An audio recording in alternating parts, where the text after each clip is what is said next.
Ju njohim me edicionin informativ të lajmeve. Kjo është Radio 7.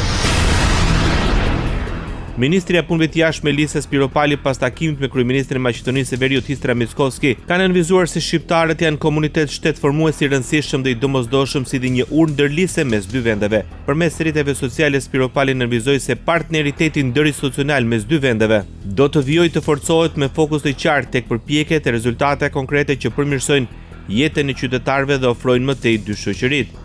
Merët Spiropali zhvilloi një takim dhe me ministrin për punë dhe tregtitë të jashtme Timço Mucunski, ndërsa ministri Spiropali bëri të ditur se gjatë takimit me homologën e saj Mucunski është diskutuar dhe hapje një konsulate të publikës së Shqipërisë në qytetin e Manastirit. Ajo theksoi se Manastiri mbart një simbolik të veçantë për shqiptarët, pasi aty në Kongresin e Manastirit të vitit 1908 u mor vendimi historik për njësimin e gjuhës shqipe. Agron Qalaj është ushtruesi i detyrës së prokurorit të shtetit në Republikën e Kosovës.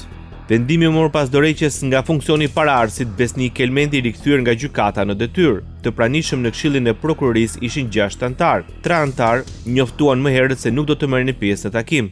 Radio 7, zëri pozitiv i qytetit.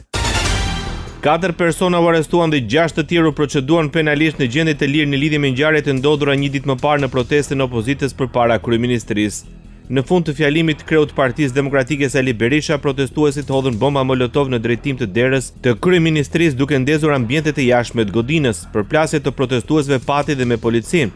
Nga shpërthimi i molotovit raportohet për 2 efektiv të lënduar, por dhe një simpatizant i opozitës u përfshi nga flakët e lëndës ndezëse.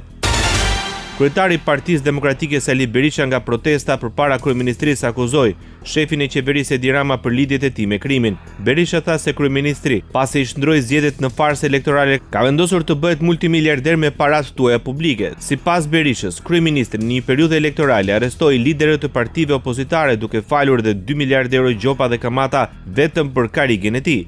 Berisha akuzon shefin e majorancës se ka bërë gjithçka që të mbyllë çdo hapësirë opozitës. Merët kryetari i Partisë Demokratike kishte deklaruar se nuk do të bratisë sallën e kuvendit, por nuk do të merrte pjesë në komisionet parlamentare.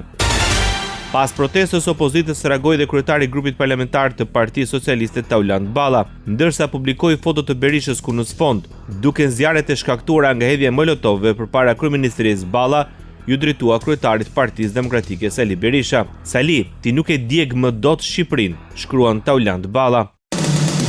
Ndoqët lajmet shkurt në Radio 7, zëri pozitiv i qytetit.